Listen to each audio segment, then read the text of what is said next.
My husband was supposed to be in Chicago, but then the bank called.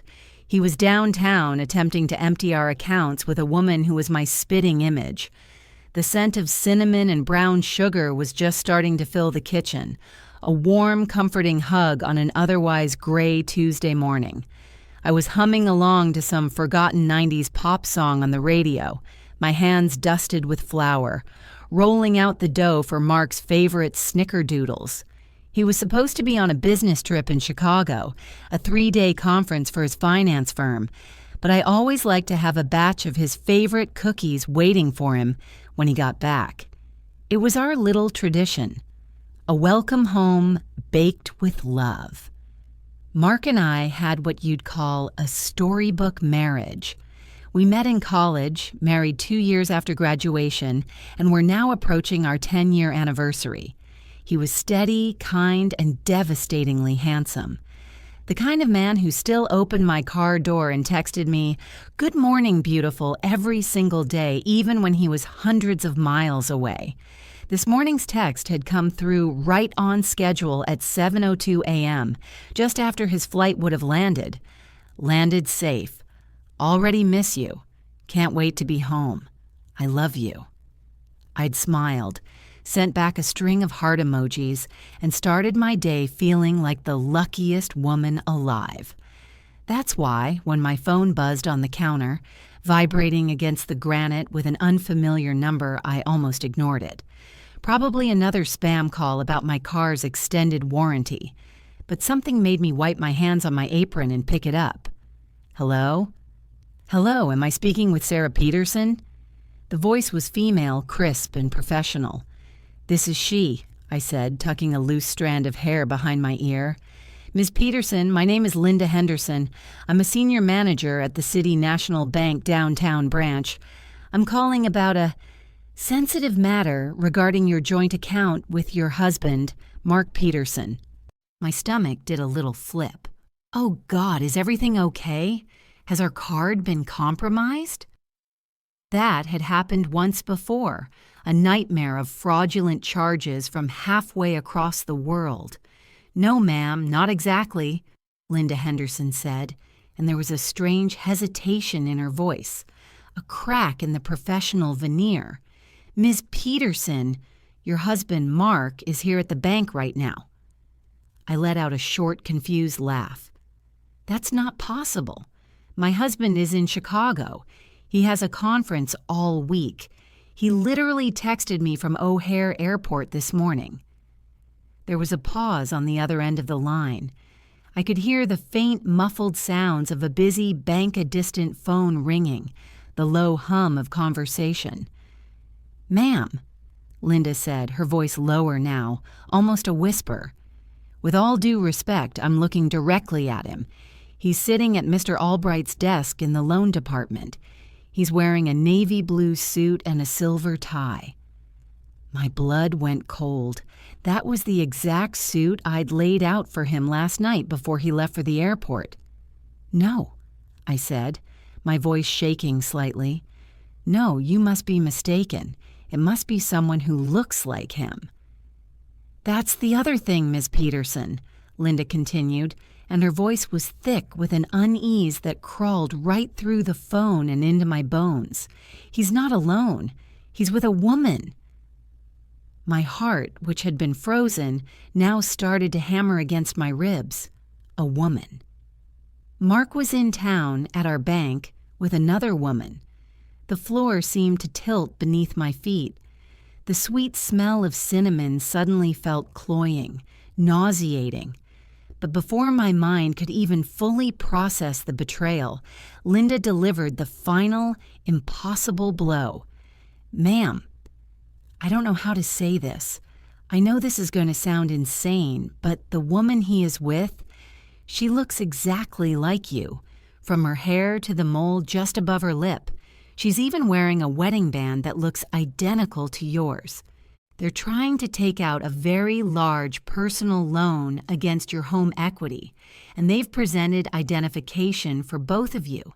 Something is very, very wrong here. You need to come quickly." The lump of dough hit the floor with a soft, pathetic thud. My hands, still caked in flour, were shaking so violently I had to grip the edge of the granite counter to stay upright.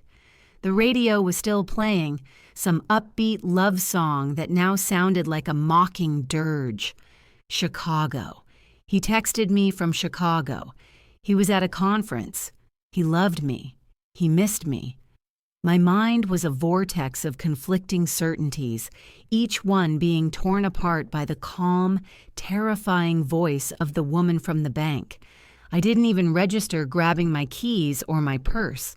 The next thing I knew, I was in my car, tearing out of the driveway, leaving a trail of rubber on the pavement. My mind raced faster than the engine. This had to be a mistake, a prank, a very, very cruel and elaborate prank. But who would do this? And how would they know about the Navy suit or about the mole just above my lip? Only my closest friends, my family, and Mark knew about that mole. I'd always been self-conscious about it, but he'd always called it his favorite star, the one he used to navigate his way back to me. I dialed his number. My fingers were clumsy, hitting the wrong digits twice before I finally got it right. It rang, and rang, and rang. Then his voice, his warm, steady, pre-recorded voice filled the car. "Hey, you've reached Mark. I can't get to the phone right now, but leave a message and I'll get back to you. I love you, Sarah." My breath hitched in my throat. Hearing him say my name, that familiar sign-off he'd recorded years ago, felt like a punch to the gut. He was either on a plane with his phone off, like he was supposed to be, or he was sitting in a bank 20 minutes away, purposefully ignoring my call. I didn't know which was worse. When I burst through the glass doors of the City National Bank, I must have looked like a madwoman. My hair was a mess. I had flour on my cheek, and my eyes were wild. A woman with short, graying hair and a concerned expression immediately detached herself from a teller's window and intercepted me. "Sarah Peterson?" she asked in a low voice. I just nodded, unable to speak. "I'm Linda," she said, gently taking my arm. "They're still in there. We've stalled them. Said there was an issue with the system flagging the loan amount, but we can't hold them much longer. The police are on their way, but I wanted you to see for yourself first." She led me not toward the main banking floor, but down a short hallway, stopping before a large interior window that looked into a glass-walled office. "Stay back a little," she whispered. "Don't let them see you." I took a deep, shuddering breath and peered around the corner. And there he was, my Mark. It was him. Navy suit, silver tie, the way he pushed his hair back from his forehead when he was concentrating. My heart simultaneously broke and soared with a sliver of hope that this was all a misunderstanding. But then I saw her. It was like looking into a distorted mirror. She had my hair, the same long, honey blonde waves. She had my posture, the way I lean forward slightly when I'm listening intently. And there it was, clear as day, a tiny dark spot just above her top lip. My mole. She was laughing at something the loan officer said, and the laugh was mine. She turned to Mark and placed a hand on his arm, a casual, familiar gesture. And Mark smiled at her. He smiled that private, crinkled-eye smile that was reserved only for me. He covered her hand with his own. They looked like a couple deeply in love, negotiating the next step of their life together. I felt the air leave my lungs, a silent scream trapped in my chest. My vision started to swim. This was it. This was my life ending. My husband was not just cheating on me, he had replaced me. I was about to step out from behind the wall to shatter that glass office and their perfect illusion with the force of my raw, unfiltered pain. But then I saw it. The woman's phone was sitting on the polished mahogany desk next to a stack of papers. It lit up with a notification, and the lock screen came to life. The photo was of a smiling, happy family. It was Mark, and it was her, this other Sarah, both of them beaming. And sitting on Mark's lap with his little arms wrapped around his neck was a toddler boy with my husband's eyes and a head of blonde curls. A son we never had. My universe didn't just tilt, it imploded. A son. They had a son. The image on that phone screen burned itself onto the inside of my eyelids. A happy family, a complete family. The life I dreamed of, the conversations Mark and I had had late into the night about names and nurseries, existed. It just didn't exist with me. The rage and the pain were so immense, they became a strange, cold clarity. This wasn't just infidelity. This was a second life, a complete parallel existence built on a foundation of lies so profound I couldn't even comprehend their scale. Just as I took a step forward, ready to confront them, Linda's hand clamped down on my arm, her grip surprisingly strong. "Wait," she hissed, her eyes wide. "The police are here." Two uniformed officers walked calmly but purposefully through the front doors. They didn't storm the glass office. Instead, they approached Linda, who spoke to them in a low, urgent tone, gesturing with her head towards the office and then towards me. One of the officers, a tall man with a kind face, looked at me, his expression softening with pity. "Ma'am, can you confirm this is your husband?" he asked gently. I could only manage a choked nod. "And you did not authorize this loan?" I shook my head, my throat too tight for words. "Okay, we're going to handle this. Just stay right here." He and his partner walked to the office door and knocked. The loan officer, Mr. Albright, looked up, startled, then quickly opened it. I watched as the scene unfolded as if through thick water. I saw Mark stand up, his face a mask of confusion and then dawning horror as the officers entered. The other, Sarah's smile vanished, replaced by sheer panic. I could see their mouths moving, the man I thought was my husband gesturing wildly, the woman grabbing for her purse. It was then that the first officer turned slightly, giving me a clear view of my husband's left wrist. He was wearing a watch, a sleek black digital one. My Mark hated digital watches. He only ever wore the silver analog one my father had given him, the one that was currently sitting in his jewelry box on our dresser at home. The puzzle pieces didn't just fall into place, they slammed together with the force of a car crash. The slight difference in the jawline I dismissed as an odd angle. The way he pushed his hair back with his right hand, when my Mark was left-handed. The watch. It wasn't him. It looked so much like him that my heart had believed the lie before my brain could process the truth. But it wasn't him. And if that wasn't Mark, then who was he?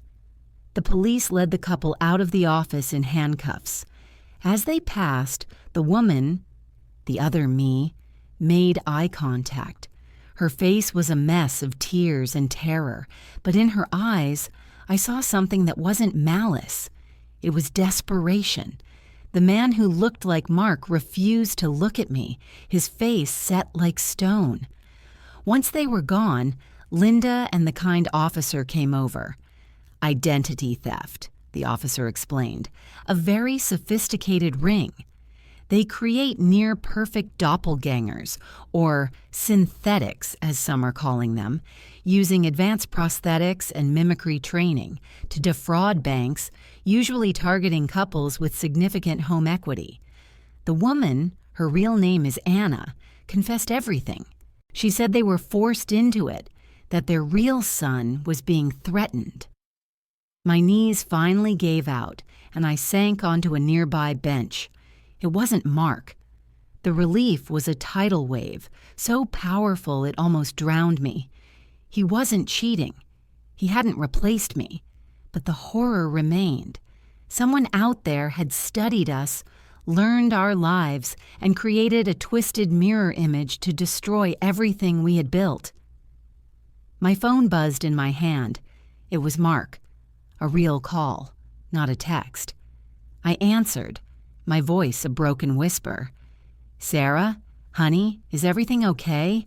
My meeting just got canceled. I was thinking of trying to catch an earlier flight home. I miss you." Tears streamed down my face, hot tears of relief and terror, and a strange, profound love. "Mark," I sobbed, "please come home. Just come home now." The cinnamon and brown sugar scent of the ruined cookie dough lingered in my memory. Our life wasn't a lie. Our home was still safe. But the world suddenly felt much colder, filled with shadows that looked disturbingly familiar. He was coming home, back to me, the real me. And I knew I would hold on to him tighter than ever before, guarding our storybook life against the monsters who wore the faces of the people we loved.